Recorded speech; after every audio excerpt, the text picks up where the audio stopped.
Hospital porters, pride and dignity. Stop the New World Order. Welcome to Panmo TV and welcome to this Magdalen Bridge, Oxford. It's a lovely evening in March. There's the St Helena video, that's where I did the St Helena, one of the St Helena videos. Ground meadow.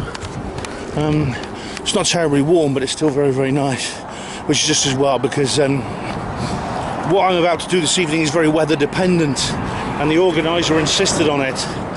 I'm talking, of course, about Mark Devlin. I'm meeting up with Mark Devlin again. Now, last time we did this, and there will be links in the description box, we went to see Dr. Strangelove, the movie, together, and now we're going to go and see something else. We're going to go on a tour. He's going to do a tour. Now, tours of Oxford, there's loads of them. Walking tours, very common for the tourists. I've done one, well, I haven't done a... Oh, no, I did do a tour, didn't I? Dreaming Saucers. Yeah, I did my alternative tour with my big conical tinfoil hat, remember that? We're going to do something similar. What Mark is going to do this evening is very similar to that. He's going to take us on an esoteric tour of Oxford, an alternative tour of Oxford, but this one has a particular theme. It's based on his book. I mean, I don't know if you've read his book. I mean, it's called The Gift and the Curse. It's a book he published a few months ago. This is a sequel to The Cause and the Cure, which was his first esoteric novel. It's actually a story very similar to my own. In a sense, it's just a story, but it is actually all about... It's all about the kind of things we talk seriously. Well, she must be cold. The kind of things that we talk about seriously, but both about Mark and myself.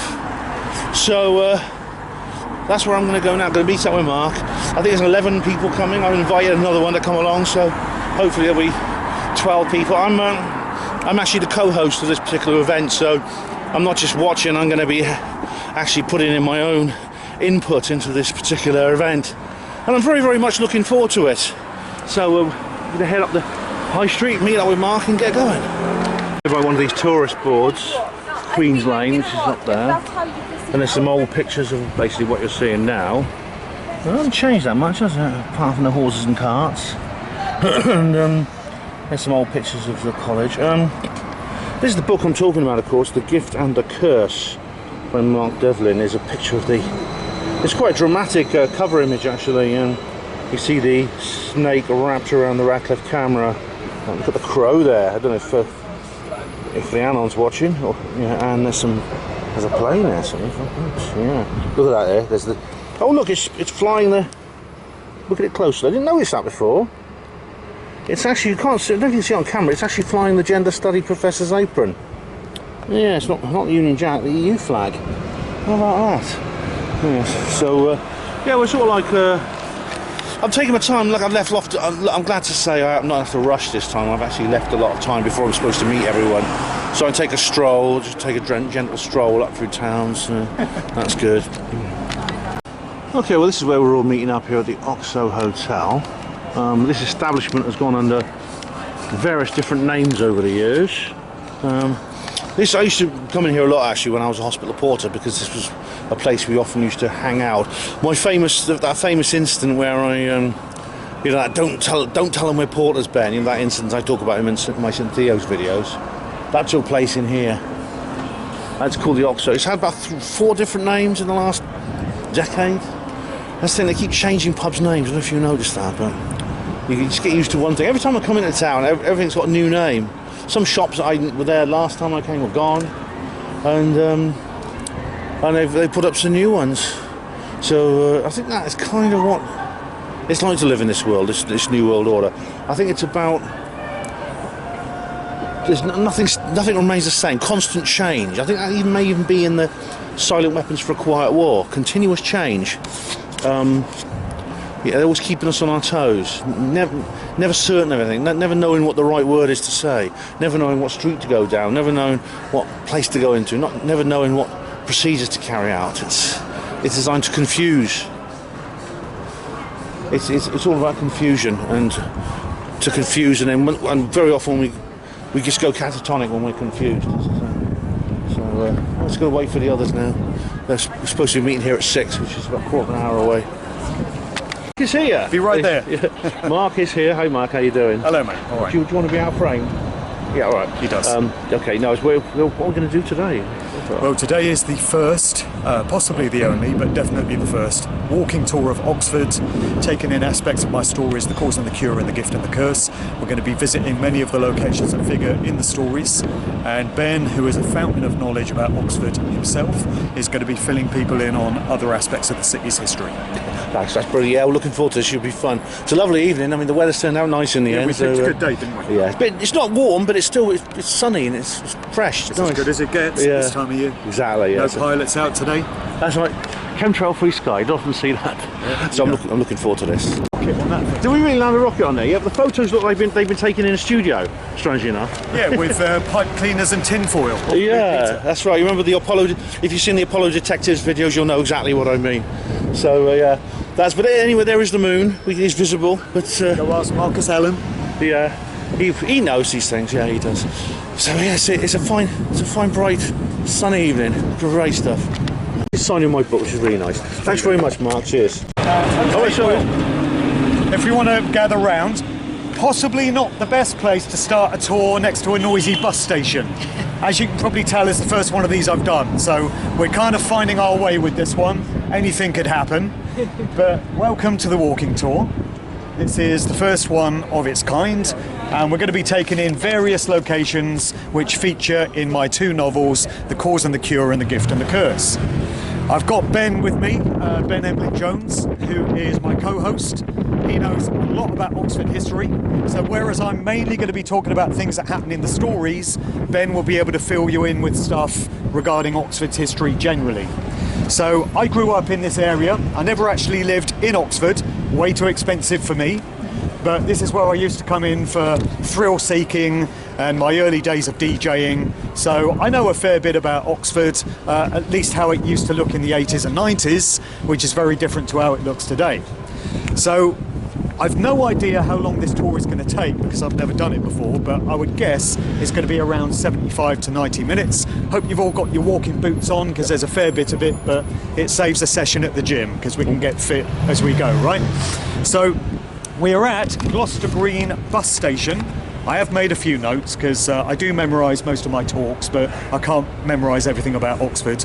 So this place was named after being part of Worcester College. It was originally called Gloucester, outside Gloucester College. From 1783 to 1915, a fair was held on the green, so this all used to be a green area. From 1835 to 1932, it was the site of the city's cattle market, and it became the bus station in 1935 after the cattle market had been moved. It looked very different when I was growing up in the 70s and 80s. It was never a particularly attractive part of Oxford. They've tarted it up a little bit. It used to look quite grim. There is a legend, as far as I recall, of a medieval plague pit lying beneath the bus station. Have you heard about that one? I hadn't. I do remember when it was all open and they hadn't put these buildings up here. And it was never a nice place. But first time I went to Cambridge, I got a coach and it was just like, there was no bus shelters. There wasn't even any bus shelters. Yeah. But I didn't know what the plague pit. No. Yeah. There's a sort of myth and legend which always used to go around about a plague pit beneath here. And right at the back there, which is obscured by buses sadly, but where you can see that weather vane, that used to be the ticketing office for the buses, and it became a pub called the Old School in probably the 90s. And I see that these days it's a Chinese restaurant, which was news to me. So we're now going to move down to Hythe Street and Parkin Street, where a couple of nightclubs exist, and they figured in the stories, and also I used to DJ at both of them, so that's our next stop, so we'll head over there. For example, what I was talking about, they're always changing names.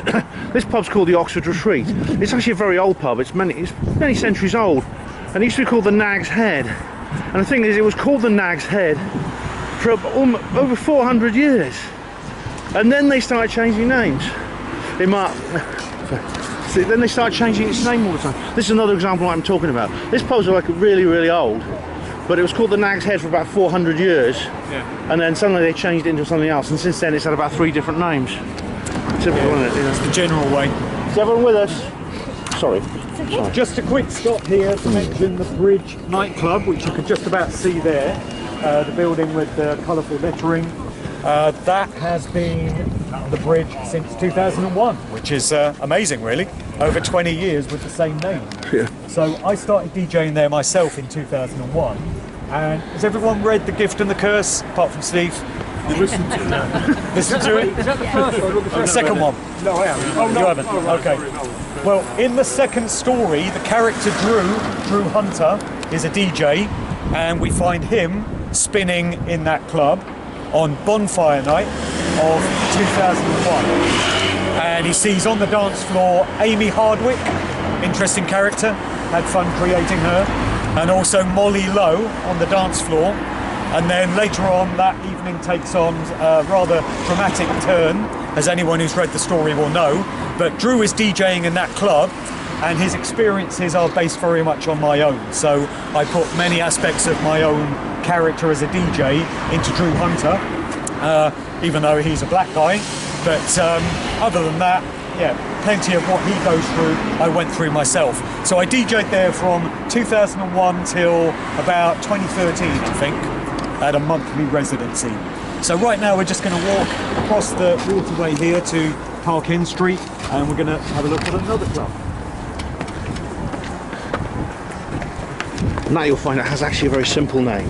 It's called the Parkin Club, yes. What they're doing now? Just a quick stop here to mention the club that we can see over there. It's now called Attic. We don't need to go all the way up to it, but it used to be known as the Parkin Club here in Parkin Street, so can't think how they thought of that name. But this was a great little venue back in the day. It opened in 1991. It was an independent club, and it had that real kind of maverick spirit about it. It stood out from all the corporate chains.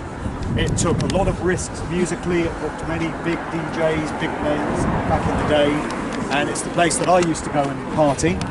There was a radio show which was broadcast from that club every Friday night throughout 1993, hosted by Graham Gold of Kiss FM London. And I used to produce that show for Fox FM Radio, which sadly we can't visit because it's in Horsepath way down near Cowley. There's a lot of places in the stories that I would have loved to have taken you, but they're on the edges of the city and it would just take too long to get there. So this tour is city centre only. But I got a DJ gig at Parkin Club in '94, and I DJ'd there from '94 to '97 every Saturday night. Absolutely loved it. Best years of my life. Joy, fun, carefree, happiness. Anyone remember that? Yeah. Where did all that go? But, I know, yes. Blissfully happy, blissfully ignorant, blissfully unaware, and enjoying life. That was the 90s. Yeah, that's right. Let's get a coach, Mark, hire a coach and take us to Abingdon Road and all those other places. We should, maybe in a minibus, future. yeah, maybe, yeah. So, this place figures in the first story, The Cause and the Cure, which is set in 1990 and 91, and we find Drew Hunter again DJing at this club before he moves across the way to the bridge, as I did. All right. Oh, there we are. Apparently it's a new Ghostbusters film. I don't know if it's going to be full of sort of like lesbian, butch lesbians or something like that, like the last one was. But hopefully it's better than that. Yeah, probably gay, transgender, disabled, Jewish, lesbian ghosts. Yes. In the spirit of the times. And that's just the ones at Oxford Prison. But you know, but Mark, I mean, like it's today. Is it been coming out today? Yeah, coming out today, which is 22nd of March, or 322. Important occult date. Skull and Bones, the Brotherhood of Death, just after the spring equinox, which is why I picked this date for the tour. Not that I'm a dark occultist, I'm the opposite of that. That's true, yeah. But it's a good date to do this. Yeah, it is. That's remarkable that you launch a film about ghosts on this particular date. It's probably not accidental, actually. Now this year, in the old days, like I remember when you used to be able to get into. I used to climb up here when I was a kid, and it's quite fun actually because you're not allowed to do it. It's always fun to do things you're not allowed to do. But this fence used not to be here, and you could actually climb up this wall. And I did climb up this mound. This is one of the oldest things in Oxford, actually. This mound. It's but you could see into the prison. It's quite fun. I used to wave to the cons in the jail.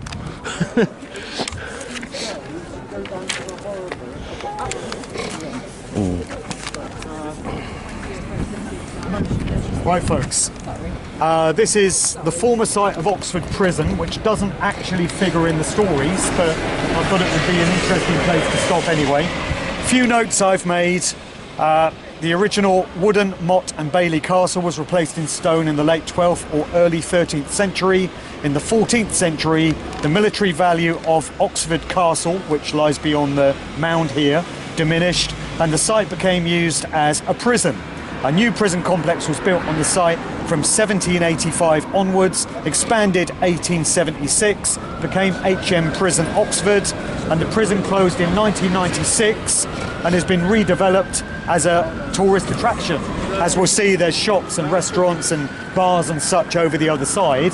But back in the day, this would have been a pretty grim and foreboding place, with the prison lying just beyond the mound there, which Ben used to climb. I did, yes. For kids. Fun that, yeah. I did as well. Yeah. Got anything further on? Yeah, certainly. There's, if you're into ghost hunting, this is one of the most haunted places in the country, I think. And you can go on ghost tours of this area. It is a hotel. You can book yourself in to the hotel, and they'll give you a cell. Malmaison, right? Sorry? Malmaison Hotel. Is that what it's called? Malmaison. Malmaison. Which, I mean, I know you know a bit of French because I know from the book. You have like cochon and PC cochon and people like that.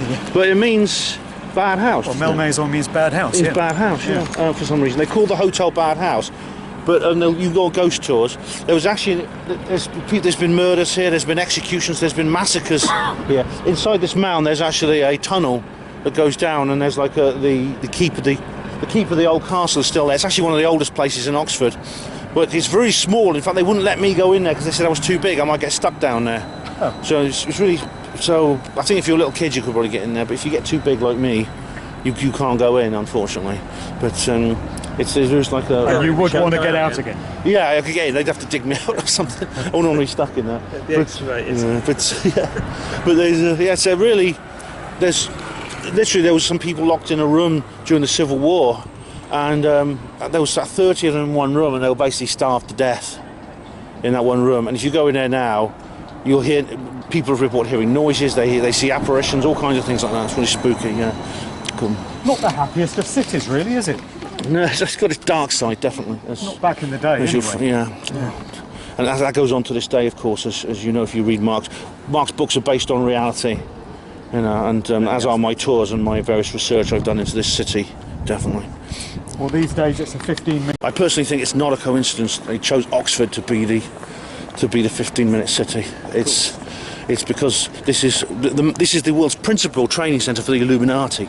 These students you see passing you in the streets today, just try and make a note of the faces of the young people you see walking past you, because if the Illuminati have their way, they will be the people ruling the world in the future.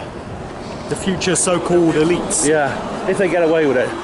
I should point out this something to note, right? Where we're going past the moon without any spaceships on it. This is quite a new building. It's part of. I've got the name of the college, but that's actually a library, and it's clearly a tall tower. You'll see this. There'll be another example of this later. Right next to a mound, a dome-shaped structure. Now, it's parts of the old castle. Yeah. There we see. That's the old prison there. Yeah. The dome. Where you see like a pinnacle. You see like a pinnacle, like an obelisk, like an Egyptian obelisk. And you see it next to a dome. Now you see that in many places. I'll show you. There'll be another example later on. But this is the same as, for example, in Washington D.C., the Washington Monument and the Hall of Congress with its dome based on St. Peter's Basilica in Rome. You see it in London. You have this Millennium Dome and One Canada Wharf. It used to be the tallest building in Britain. It is. You'll be able to work it out. But these are sexual pairs. This is a male sexual symbol. Yeah, your eyes watering, guys? It's very big, isn't it? Yeah, and that is a female sexual symbol, the dome, or the archway, or the tunnel. They obviously resemble parts of our bodies, obviously, but on an energetic level, they're actually occult, and they produce energy. And believe it or not, you see this everywhere. You see the dome, and you see the phallic symbol, and the yoni, the vulvic symbol. You see them everywhere, all over our cities today. To what end? Sorry. Sorry, carry on. No, so to what end are they producing the energy? It's in order to it generates a kind of energy which they can use in various ways. I'm not sure exactly what, but it generates sexual energy. Yeah, it generates sexual energy. Yes. So you. Are we on a lane line perhaps? I don't know. But it wouldn't surprise me. Probably. Yeah. There's a friend of mine, Ellis Taylor. He knows all about that. He can't be here today, unfortunately, but he's a. He left Oxford. He lives in West Wales, but he knows all about that kind of thing. Ellis. For some reason, a rainbow on this zebra crossing. Can't think why, can you? Yeah, police horses won't cross this. The police have a bit of problem because the horses like get really uppity about these rainbows. They don't like the rainbows for some reason. See that up there? I've done an entire video about Westgate. What is that? That thing seems to serve no purpose. But it was also on the BBC headquarters as well. They've got something similar. And I don't know what it is. Energy generator or something? Well, it doesn't seem to have any other function. It's a folly. It's just a folly. We should probably stop here because we're not going to hear above the music otherwise. So, got everyone? Anyone left over? I'm just stopping here because we won't hear above the music if we go round the corner. But I just wanted to mention the Westgate Centre here, which is a shopping centre opened in 1972. According to my notes, the Central Library, which used to be right here and is now Comptoir Libanais, I see, was opened by Queen Elizabeth, the Queen Mother, on the 31st of October, 1973. I'm sure that date won't be a coincidence. But this has been a shopping centre since 1972. It used to look very different. I remember it being open air. They then covered it over, and it was that way for about 2 decades. And just before COVID, they gave it a complete makeover. It was closed for ages, and it reopened, I think, just before the COVID nonsense. And it's now absolutely massive, one of the major attractions for people that like shopping. Apparently, there are such people in Oxford. And just round the corner in Bond Square, which we will take a look at, that is where, as well as being home to many of the town's drunks and drug addicts, it's where all the down and outs are famous for hanging out, was where a couple of very poorly attended protests about the convict nonsense took place in 2020. I spoke at one, well you did, we both spoke at one, and as I recall there were about 40 people, maybe 45 if we were doing well. And I think that's a reflection on the fact that Oxford is effectively Illuminati Central. Yeah. It is the breeding ground for the so-called elites. It's where many social engineering psyops get dreamt up and then unrolled on everyone else at Oxford University. And this city is seen as being very compliant, very system-minded, because it is the belly of the beast. And I think that was reflected in those rallies which took place in Bond Square, where literally 35, 40 people turned up in 2020 and 21. It was a pretty pathetic response, but I guess it's one you might expect from this place. I think it's the same in most towns. I went on a rally in Southampton and it was just a handful of people. In those early days? Yeah. It picked up in 21. Everybody was shopping and there was like, 15 people marching for freedom, thousands of people shopping, but they didn't give a shit. I know, right? It improved slightly because we had a massive, when the 15-minute city thing broke out, and we had a massive protest here. Well, you were there as well, Mark, and in Broad Street, where there must have been 4,000 or 5,000 people there. So that was impressive. Yes, that was great. That was a great day. That did give me hope. In Oxford, of all places, to see that. But people were coming in from all over the country. It was really brilliant. Yeah. It picked up in 21, but 2020 was, very slow start. It was frustrating. I remember, and it was sad. It was frustrating. Exactly. We were a bit like lone voices crying in the wilderness, weren't we? I mean, you know that feeling, don't you? Exactly. And in The Gift and the Curse, you were communist. as the story gets close to the 9th of November 2001, which is like the culmination of the action, Verity thinks that, she might not have much longer left in the world, so she goes on one last therapeutic shopping spree in the Westgate Centre. As women do. Some women, maybe. So I've heard. Verity, of course, is a very intelligent and switched-on lady, but well, she is, but she's still not beyond a little bit of retail. Film. Exactly, yes. Well, it looks very nice anyway. I didn't go in there. I don't like shopping centres. No. Well, compared to some, it's better than some I've seen. Yeah. Yeah, the Curzon, yes, it's got lovely cinema. Compared to some... Oh yeah, I've seen a couple of movies in there. I don't like all those sort of swanky shops. I prefer going down the high street. Yeah. I mean, as shopping centres go, that's more attractive than most of them. You know, but still, I still don't like it. When I opened, I went and made the entire video in there. It's the shops you get in every town, isn't it? Yeah. Yeah, it's I find it ironic actually. It's hello. There's the guy entertaining us. Evening. I was reading something with Mark. I went to a nice pub called the Blenheim Arms. The Blenheim, yes. Yeah, I went there earlier because I've been here all day. I got drunk there for the first time in my life in that pub. Really nice in there. I got drunk, I had 3 pints and got absolutely pissed. I was like 18. Hey Mark, oh sorry. Well, I've just been walking around. I've been riding my bike around and I've been walking around. So because it's like Yeah. Is there one there? There's another one that's changed its name. Yeah, you used to go in there. Yeah. There's Baydeckers up there. That's right, I remember that. I've been up there. They used to have like a special offer. Here, Mark. Yeah. By the way, I think it's ironic, you know, that the only thing our modern society produces which can match the splendour of the medieval cathedrals are temples to materialism. That's the only thing our society produces, with the big open indoor spaces and things like that.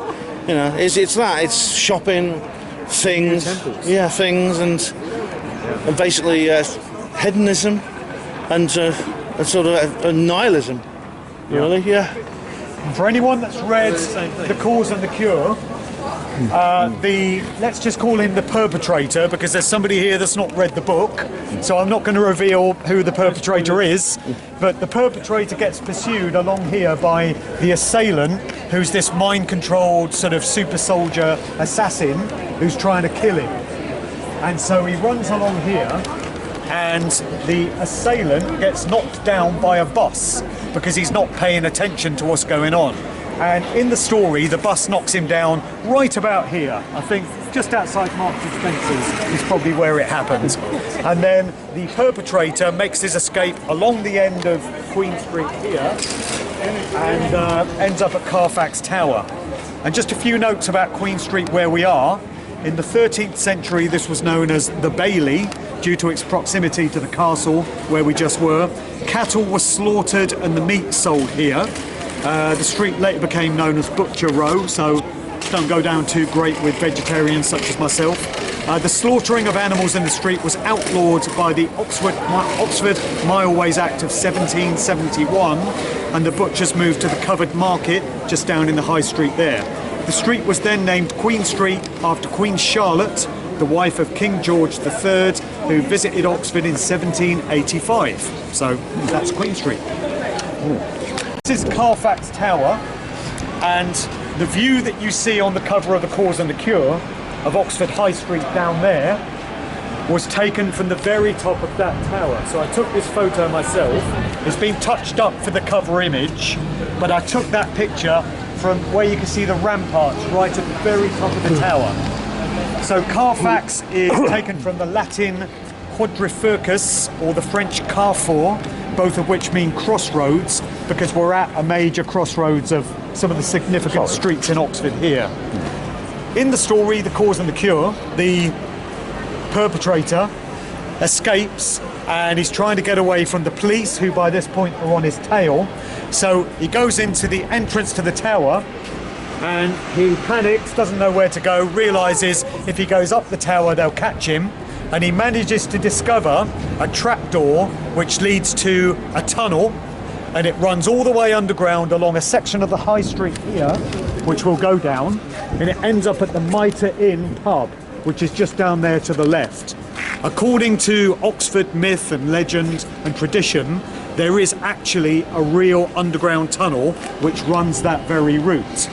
Oxford is reputed to be full of underground tunnels, much the same as any other major city in the world. We can only imagine what they've been used for. There are many famous ones. I detail one of them in The Gift and the Curse, which was allegedly traversed by T.E. Lawrence of Lawrence of Arabia fame. It's an underground tunnel with a waterway, and it covers a major part of the city underground. But Ben, you got something more on Carfax Tower? Yes, well, there's not the tower specifically, but what we'll do is in a moment we will walk around, and the street that goes down there on the left is called Cornmarket Street. Literally about 100 yards down there, roughly where the McDonald's is, you'll see in a minute. Roughly around about 12 to 15 years ago, I can't remember exactly when, it was announced in a newspaper that an underground chamber had been discovered roughly 6 feet deep beneath the streets. It was discovered accidentally by workmen. It's thought to have been constructed maybe 4 to 5, maybe 600 years ago, and within it there were 7 skeletons, full skeletons of human skeletons, of people of unknown origin. No one knew who they were. They appeared to have been placed there deliberately, as if this was a tomb.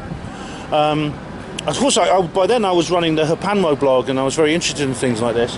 So I immediately came up here, as soon as I could, maybe a couple of days later, because those days I was actually living all the way down in Littlemore, which is quite right on the far southeast of the city. When I got here, boards had been put up around there, not just a fence, boards, so you couldn't see in. And they had the bulldogs. The bulldogs are I think they've gone now, but they are the university's police. You'll know them because they wear suits and they have bowler hats. And they were guarding it. This is not the regular police, these are the bulldogs. And I thought, what's going on here? And then I tried to find out more in the news, and the story just gone. The story just went dry. So what it was, I don't know. And what it meant, I'm not sure.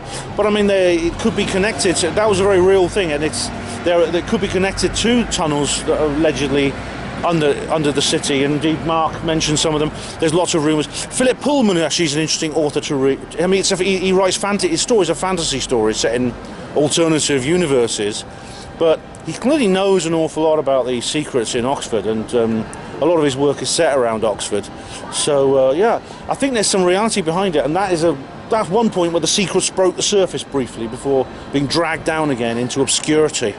You'll see, just when we go past, just look to your left, just where the McDonald's is, which is there. You'll see it in a minute. Cool. We're going to have a quick look at Oxford Town Hall, which is just over here, before we go down. It's the Town Hall. Everyone here? Everyone in? Can you hear Mark? So this is Oxford Town Hall. This building is very old.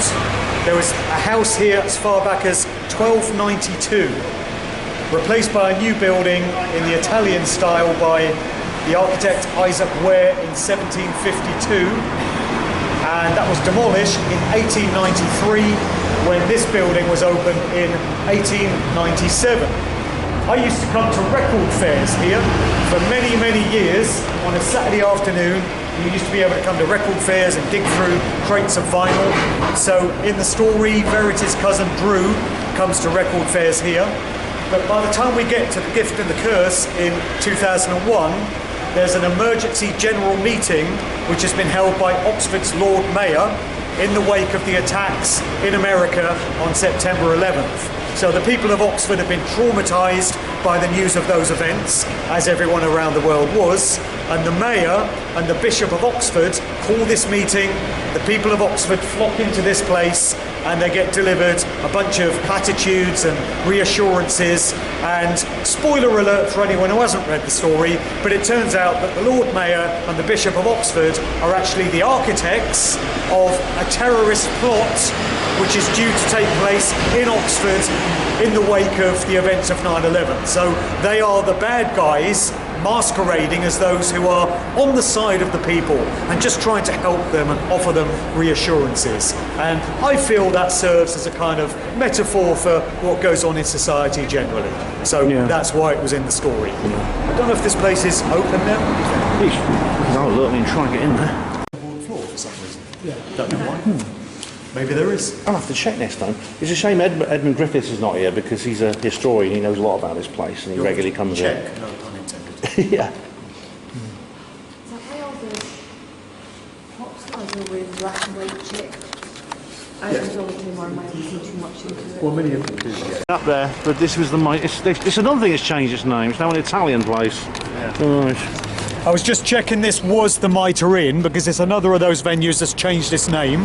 Gusto Italian these days. But this place dates back to 1310 and came into the ownership of Lincoln College in the 15th century.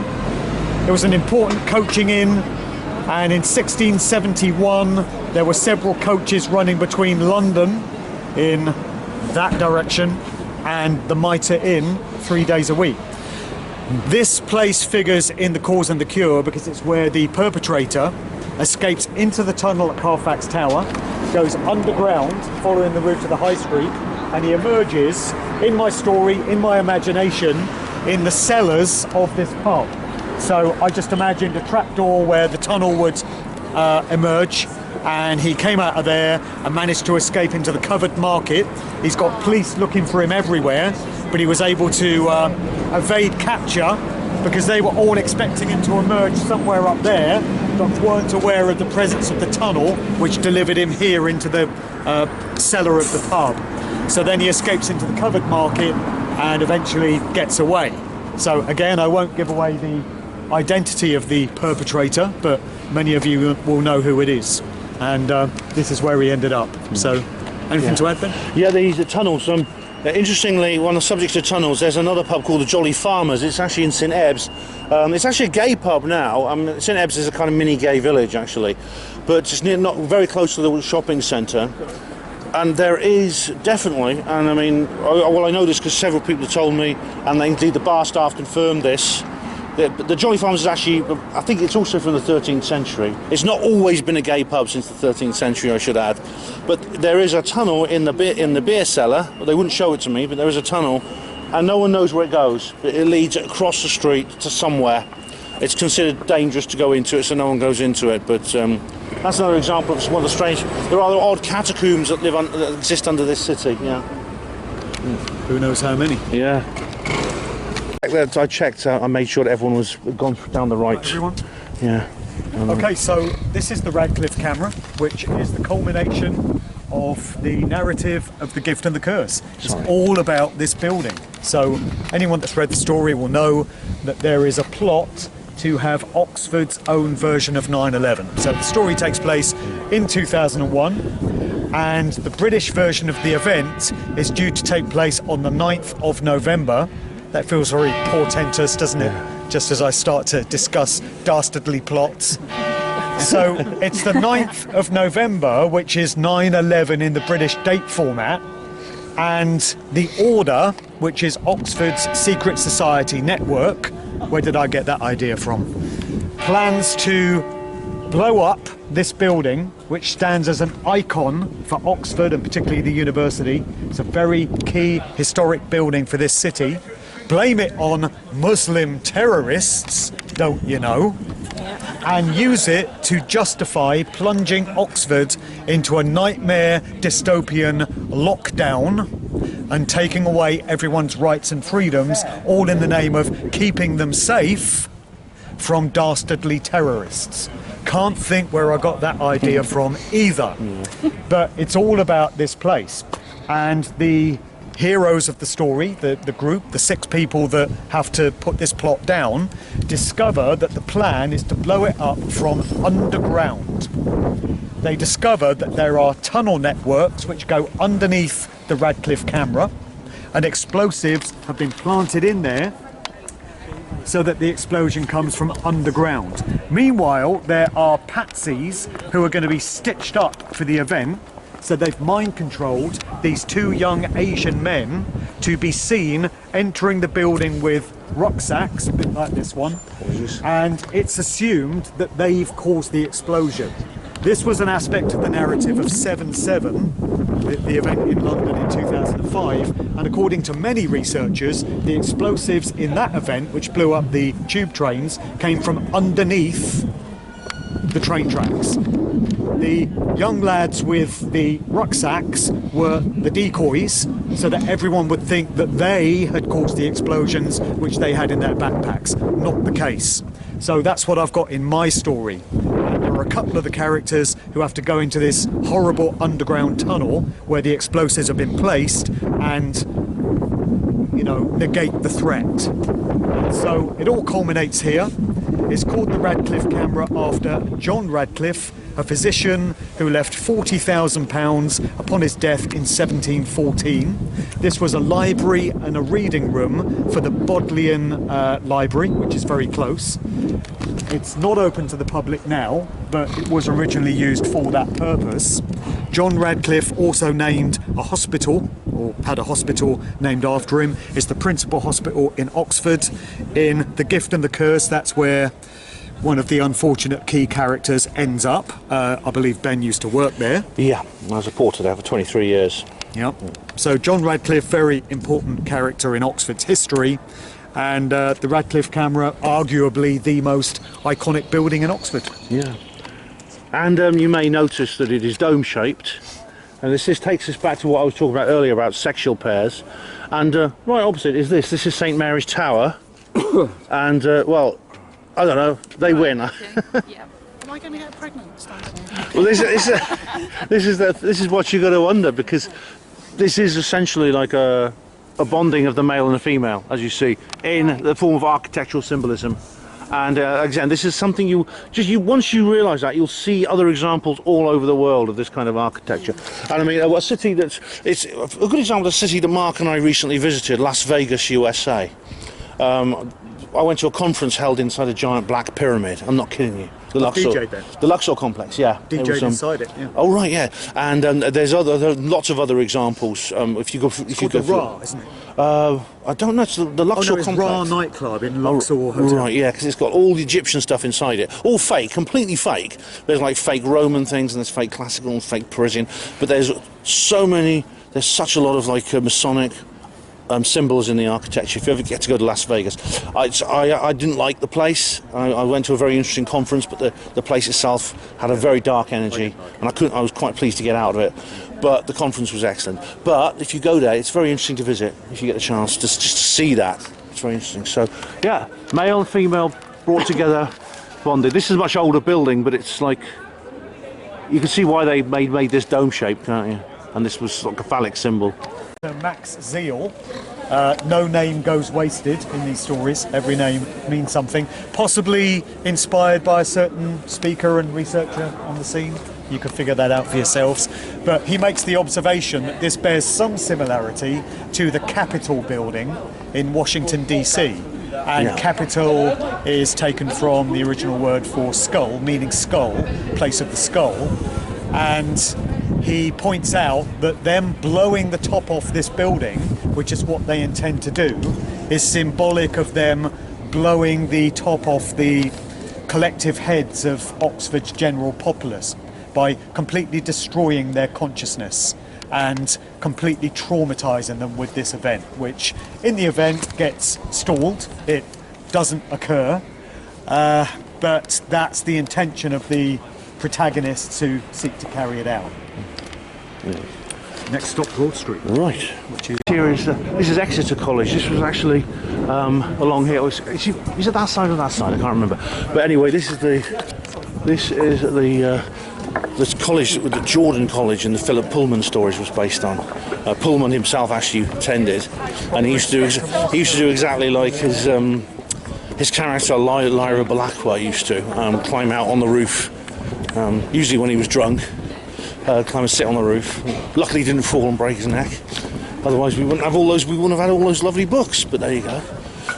Well, the man himself is a complete tosser, but I do like his books.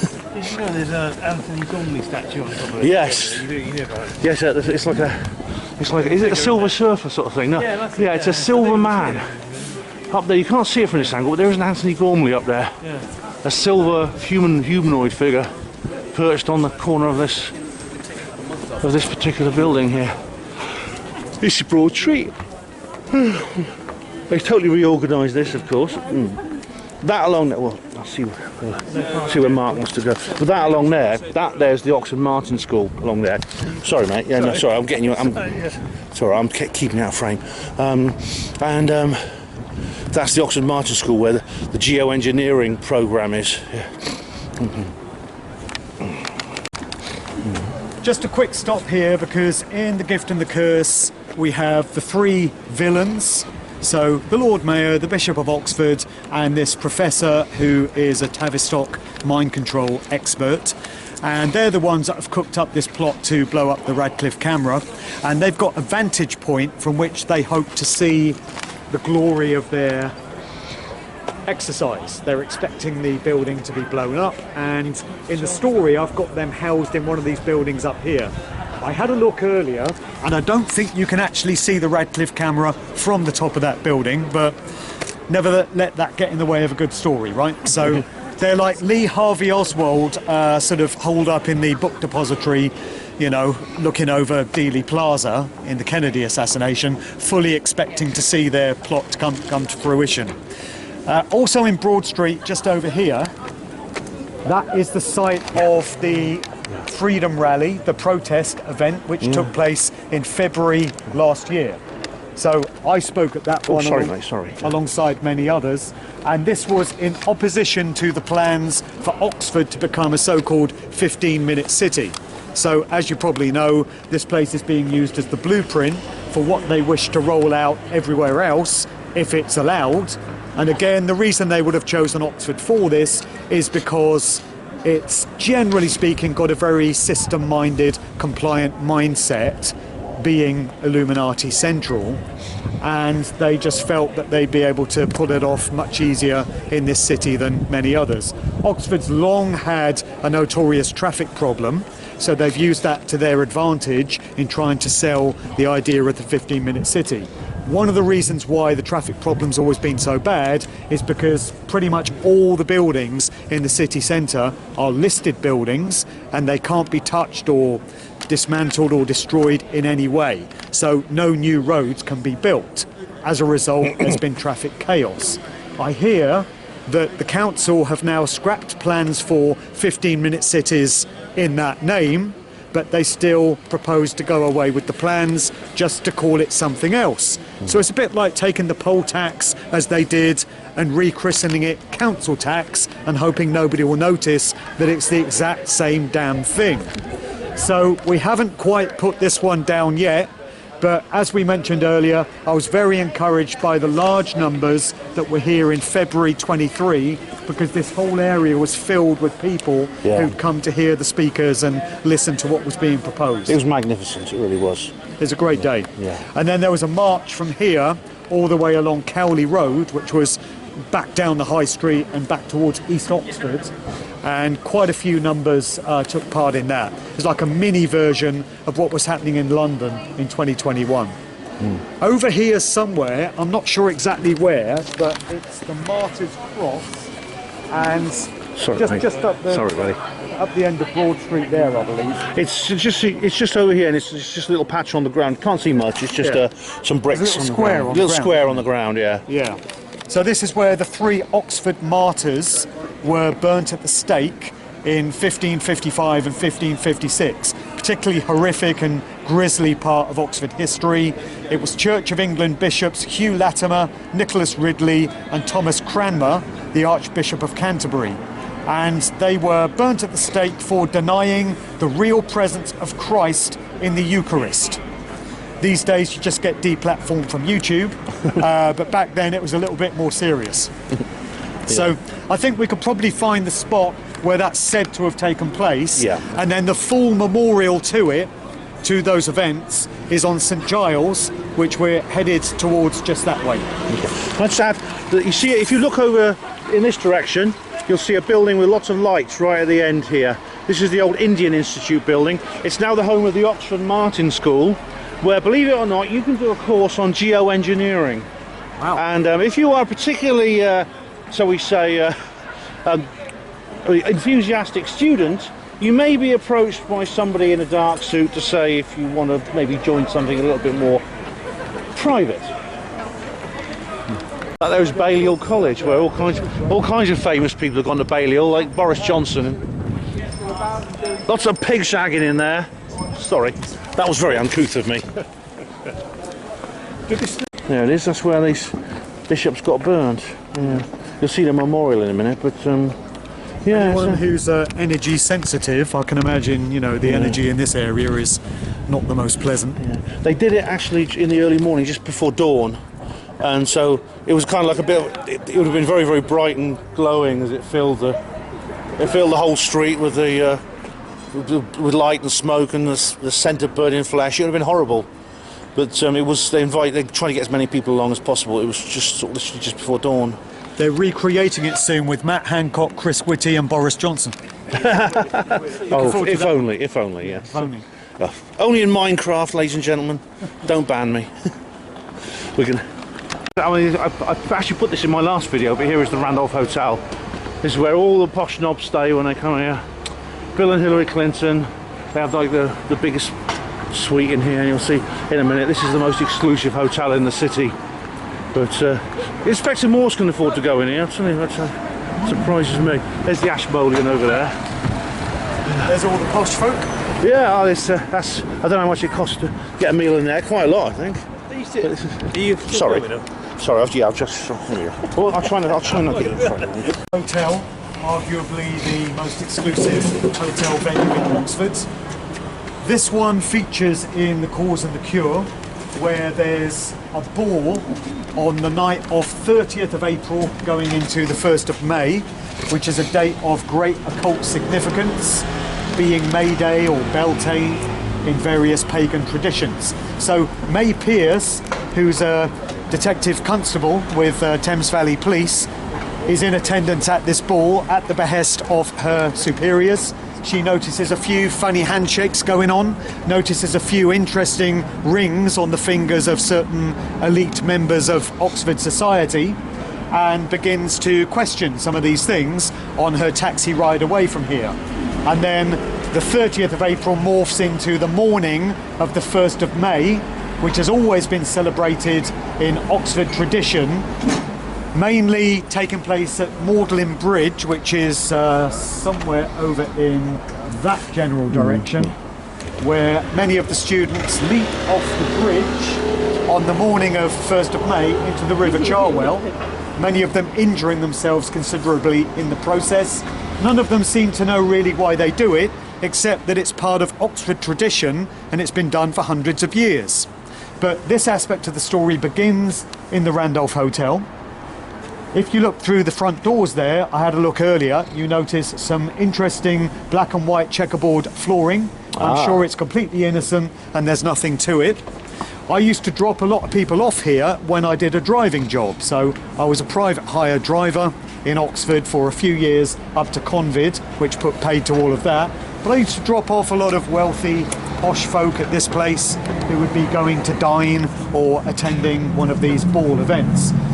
Many episodes of Inspector Morse were filmed here, including one where the cast all stayed in the hotel reportedly in 1987, and from that point on there was a Morse bar named after Inspector Morse.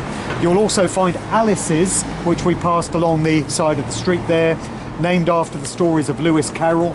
Alice Through the Looking Glass, Alice in Wonderland, very much part of Oxford's literary history. We'll be finishing off at the Eagle and Child Tavern just down the way there, and a little bit more on Lewis Carroll and some other famous Oxford writers there. This building was from the Victorian era, built in the Victorian Gothic style. To my thinking, it looks a fair bit like the Dakota building in New York City. Sorry. Outside which John Lennon was assassinated in 1980. A lot of similarities. They were both built in a similar sort of time frame. And this place is often assumed to have been named after Randolph Churchill, the father of Winston Churchill. Blenheim Palace, their country estate, is just up the road in Woodstock. Actually, this place was named after a physician by the name of Francis Randolph. So that's a common misconception about this hotel. But anything to add, Ben? Yeah. But just something you mentioned, Randolph Spencer Churchill. He was the leader of the team that carried out what was been known as the Jack the Ripper murders. It's a long story, but yeah, it was. Nice man. Yeah, love to rip people apart and pull out their innards. Yes. Yeah. Meanwhile, Winston Churchill is consistently voted the greatest Briton of all time in BBC polls, and his father was a serial killer, so go figure. Yeah, exactly. What? I'll try to keep that frame. named after Elias Ashmole. And this place hosts many ancient Egyptian artifacts which were brought here. New galleries focusing on Egypt and Nubia. This building was built between 1841 and 1845. Another very famous tourist attraction in Oxford. All about art and archaeology. So there was just out a bit of trivia, it's not really relevant, but there was a very, very daring theft that happened on the 31st, in the early hours of the 1st of January 2000, when everyone was getting drunk because it was the millennium. Someone broke in there. It was a professional job. They used special gas to disable the security cameras and stole about £10 million worth of paintings. Cézanne, Rembrandt, all the great impressionists and artists. So they're somewhere on the black market, probably hanging up in the Jacob Rothschild's mansion somewhere. The latest. Yes, finally he's popped off. Apparently. I forgot to mention there was a major fire in the Randolph Hotel in 2015 where somebody was flambeing some beef in one of the kitchens apparently, and it got out of hand and it burnt down a significant part of this building. So for many months, or it might even have been a couple of years, I can remember driving down here and there was scaffolding all up on this building. It was all blackened on this side. Major parts of it were destroyed and it all had to be refurbished and rebuilt sympathetic to the original design. So that's fairly recent, within the last 10 years. That's where Manuel went when he left Fawlty Towers, you see. That's right. The Eagle and Child. Now that is a sad sight. Yeah. Can't get in. Another pub shop. Yep, another victim of the you-know-what.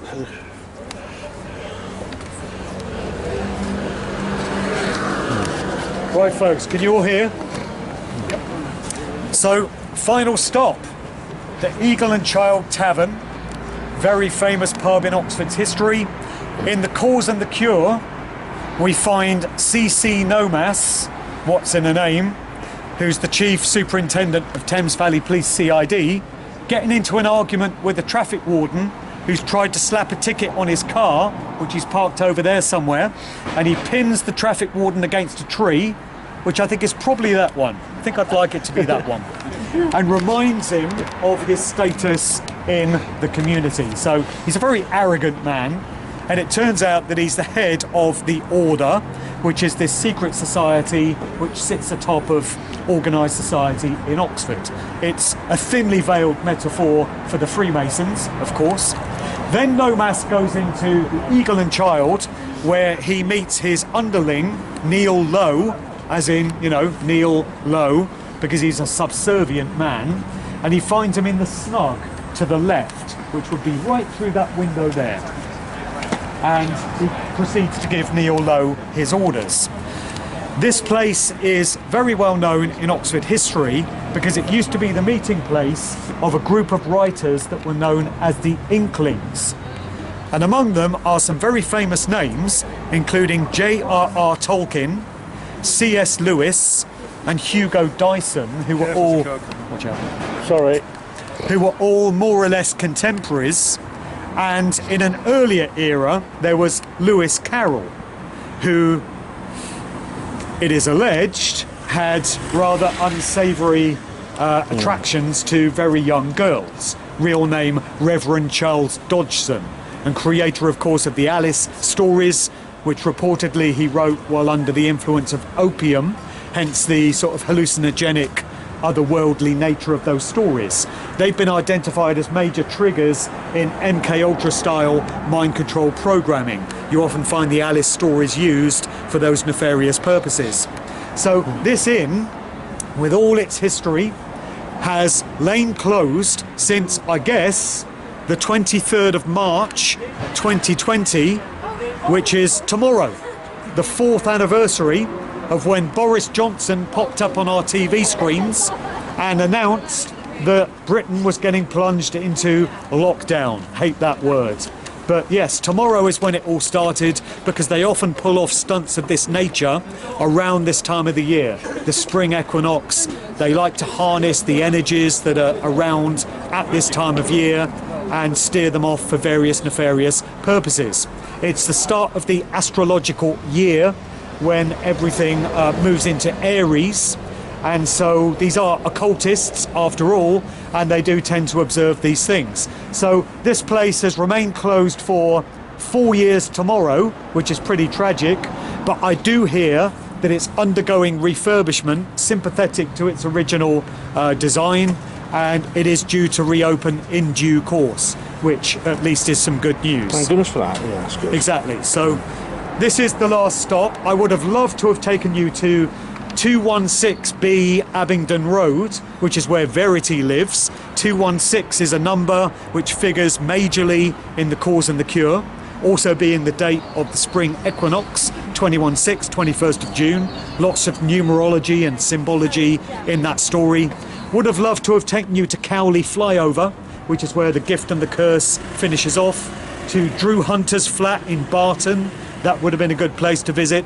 Cricket Road in Cowley, which is where the radio station operates from the shed in the back garden. And that aspect of the story is based on another very real experience of mine, where I used to work for a radio station which really did run out of a shed in the back garden of this Asian guy who lived in Cricket Road in Cowley.